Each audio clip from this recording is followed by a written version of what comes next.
Bueno, eh, lo que vamos a analizar esta vez es otro tipo de método para conseguir una aproximación. No es un método completamente exacto, es un método cerrado. Ese es el método regular falsi, o mejor conocido como de falsa posición. Eh, este método es bastante similar al método de bisecciones. ¿Por qué? Debido a que utiliza la misma tabla o un estilo muy parecido a la tabla. El procedimiento es casi idéntico, excepción de que este contiene en vez de contener una XM, que a pesar de que este también contiene dos X que tú vas a proveer de forma arbitraria, acorde a una gráfica, a pesar de ello, no, aquí en esta situación no se va a tomar un promedio de ellas dos en cada situación, sino que se va a seguir una fórmula a la cual se nos tenemos que pagar para que pueda determinarse bien, o de una forma más exacta la aproximación. Podría tomarse o podría identificarse como el método de bisecciones optimizado, mejor dicho. Entonces, aquí tenemos un ejemplo. F de x es igual a 2x al cubo más x menos 1. Está bien. Lo primero que nada, lo recomendable, como en el método de disecciones, es generar una gráfica que ya por medio de otros medios como Grafmática o MATLAB se pueden generar. Yo la generé por Grafmática, aquí ya está. Y podemos ver que la raíz que estamos buscando en esta situación se encuentra entre el 0 y el 1. Podemos identificarlo por vista, que es un punto 40 y más o menos 20, 30, algo por el estilo. Pero si nos vamos a ir a alguna aproximación y no podemos utilizar perfectamente la raíz en la gráfica, podemos utilizar la tabla, que tiene una nomenclatura un tanto diferente. En este caso, la forma en la que yo la estoy utilizando es un tanto diferente a como se utiliza a como se ve, se utilizan bisecciones, ya que yo estoy implementando un A, un B, una FA, una FB, una C, una FC y la multiplicación de FA por FC. De igual forma, lo que esto significa es que vamos a conseguir nuestra, nuestra, nuestra prioridad es conseguir la C. Por ende, podemos asumir de forma arbitraria que está de 0 a 1. Entonces, por mí, yo pondría un 0 y un 1 en mis variables. Evaluándolas en la función, me quedaría en FA, me quedaría un menos 1 y en FB me quedaría un 2. Excelente. Ahora, esta es la primera iteración, hay que recordarlo. Aquí están las iteraciones. En la primera iteración es 0. Esta es la iteración 0. Luego se continúa la 1 y la 2, así sucesivamente. Entonces llegamos al punto en el que tenemos que tocar el tema de la C. ¿A qué se refiere la C? A comparación con bisecciones, podría tomarse en cuenta como en bisecciones, recordemos que teníamos XM, teníamos una X upper y una X lower. Sin embargo, en esta situación no vamos a sacar una media de las variables que estamos tomando en cuenta. Sin embargo, vamos a tomar en cuenta una fórmula en donde asumimos que x2 es igual a x1 menos... disculpen un momento. x2 es igual a x0, disculpen. x0 menos f de x0 por la multiplicación. Voy a borrar la gráfica, que por el momento no lo estoy utilizando. x0 por la resta de x1 menos x0 entre la función evaluada en x1 menos la función evaluada en x0. Y eso nos va a dar la c. Ya que yo estoy utilizando una nomenclatura diferente, sería bastante apropiado utilizarlo acorde a la nomenclatura que yo estoy utilizando para evitar confusiones. Lo cual podría determinarse como c es igual a b menos f evaluada en b por b menos a entre función de b menos función de a. Y aquí ya lo tenemos expresado. Ahora, ¿qué es lo que prosigue? Ya que tenemos esta es una regla general, esta es una fórmula general de lo que para determinar la c. En todos los casos en los que tratemos de sacar una determinada un valor determinado, vamos a utilizar esta c, al menos en esta situación, ya que aquí sería lo equivalente a bisecciones como xm, sería lo equivalente a este xr, como mucha gente lo conoce. Sin embargo, a mí se me facilitó mucho más utilizar este tipo de nomenclatura para evitar la confusión con tanto subíndice como vemos aquí, x2, x0, x0, x1. Se llega a generar mucha ambigüedad a lo largo de todo el proceso. Por ende, llega a ser mucho más sencillo simplemente utilizar esta nomenclatura que les presento, que es A, B, C, etcétera, y funciones. Bueno, voy a borrar esto para continuar con la explicación. Entonces, ya determiné los valores. Ya si alguien los quiere determinar dentro de al momento de ver el video, los invito para corroborar y estar de acuerdo con ello. Yo ya los realicé, simplemente los voy a copiar para evitar tanto embrollo. C ya he evaluado, no sé, como punto 33, 3, 3, 3, 3, 3, 3, 3, etc. Ahora, este C se evalúa en la función. Y bueno, por lo menos en esta situación me quedaría como menos .5925 punto, porque son demasiados decimales.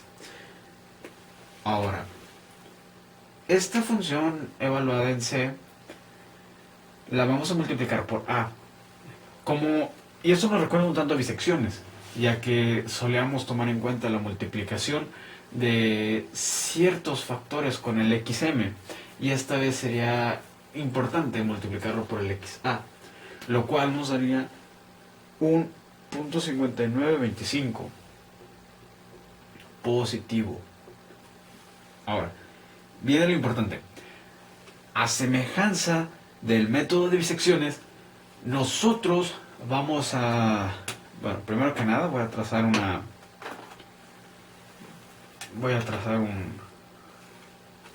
línea divisora para no crear confusiones.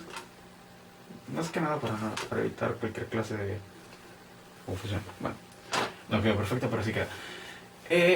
Ahora, lo que vamos a hacer, si recordamos el método de bisecciones, nos tenemos que fijar exactamente en las funciones evaluadas multiplicadas por el xm. En esta situación es mucho más sencillo, ya que podemos simplemente analizar los signos que tiene cada función evaluada. Como podemos ver aquí, f de a es negativa.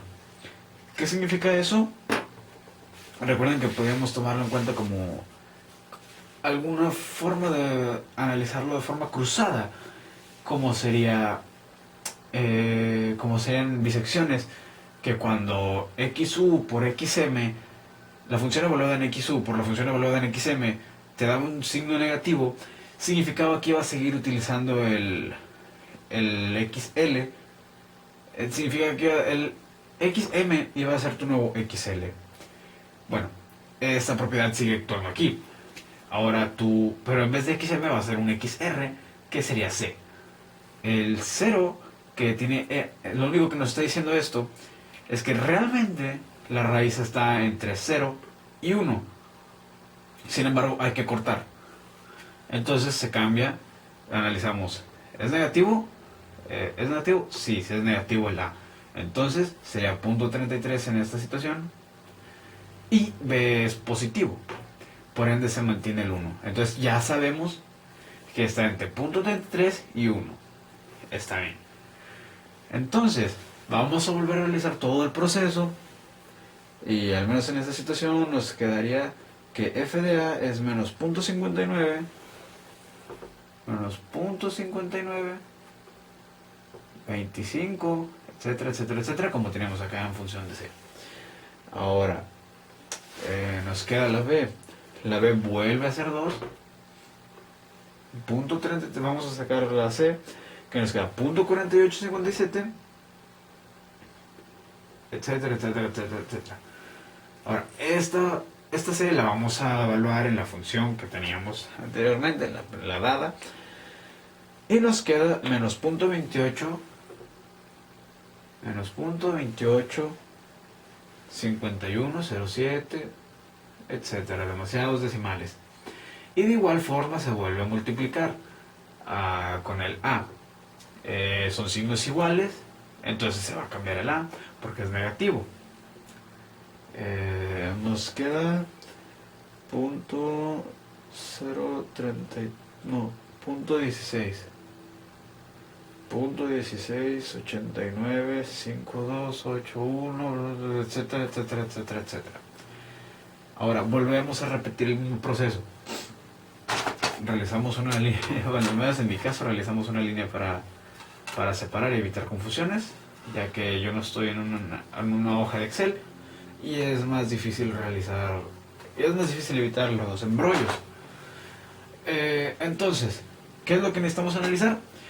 Que recordemos lo que hacemos en mis secciones, como mencionaba anteriormente, el if. If tal cosa es negativa, en esta situación, if la función evaluada en A te da negativa, entonces A va a ser C. Sin embargo, si la función evaluada en B te da negativa, B va a ser C, y así sucesivamente. Aquí podemos ver que función evaluada en A es negativa. Entonces, vamos a usar la C, que es punto 4857, y vemos que poco a poco se va cerrando más y más y más, como en el método de bisecciones, hasta llegar a un punto en el que damos con la raíz. Aquí sería otra vez 1, porque no hubo cambio. Faltó poner las evaluaciones aquí, las funciones en función de A y en función de B. Pero más que nada ese método se vuelve a repetir y se vuelve a repetir y se vuelve a repetir las iteraciones que necesitemos acorde al epsilon que estamos buscando. Tenemos que tomar en cuenta que siempre vamos a estar buscando un epsilon específico que se nos algún tipo de parámetro en el cual nos tenemos que regir, porque si no hacemos eso, si no nos ponemos acordes a un epsilon, nos va a dar demasiados y demasiados decimales sin ninguna clase de sentido. Por ende, si determinamos alguna clase de epsilon, nos va a dar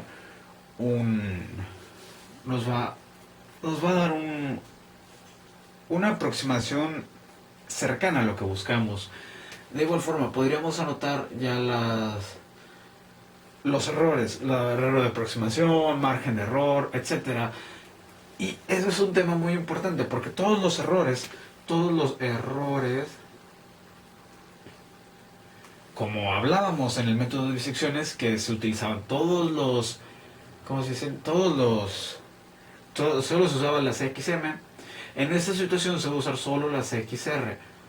En mi caso, con mi nomenclatura, la C. Y eso sería todo, ¿no? Sería repetir las iteraciones hasta el punto en el que, por ejemplo, yo lo realicé hasta la iteración número, si no me equivoco, es 0, 1, 2, es hasta la iteración número 7, y me dio un número, me dio la C, me dio la raíz, una raíz bastante exacta, ya que comenzaba a asemejarse a todos los demás, ya que después de la tercera iteración Ya que en la segunda iteración te comienza a dar al menos en este caso te comienza a dar ya una raíz aceptable, algo que ya puedes comprender como una buena aproximación, a comparación de método de bisecciones. Algo parecido a una buena aproximación como te lo daría Secante o Newton-Raphson, lo cual en este caso me dio .58, 94, 8. Una buena aproximación. Y si no me equivoco, eso ya sería todo, ya que es un método bastante simple, es bastante eficiente, es muy corto y aunque llega a parecer más un poco largo y llega a ser un tanto tedioso utilizar tantas fórmulas repetidas tantas veces, es un buen método, una buena opción, además de bisecciones y mucho más exacta, ya que bisecciones aún también es muy laborioso y menos exacto. Entonces, esta es una buena alternativa, aunque claro, no supera la exactitud y la facilidad y la poca cantidad de iteraciones que te da Newton-Raphson o Secante, pero tomando en cuenta que simplemente es la utilidad de lo que ya te están proveyendo, entonces se vuelve bastante simple, la verdad. No es tan cerrado como Secante o no es tan cerrado como Newton-Raphson y no necesitas ni siquiera tocar la función que te están dando, simplemente ¿cómo se dice? Es evaluar todos los datos que te dan en la función. Ya, muchas gracias por ver. Eh, espero que les haya sido de ayuda.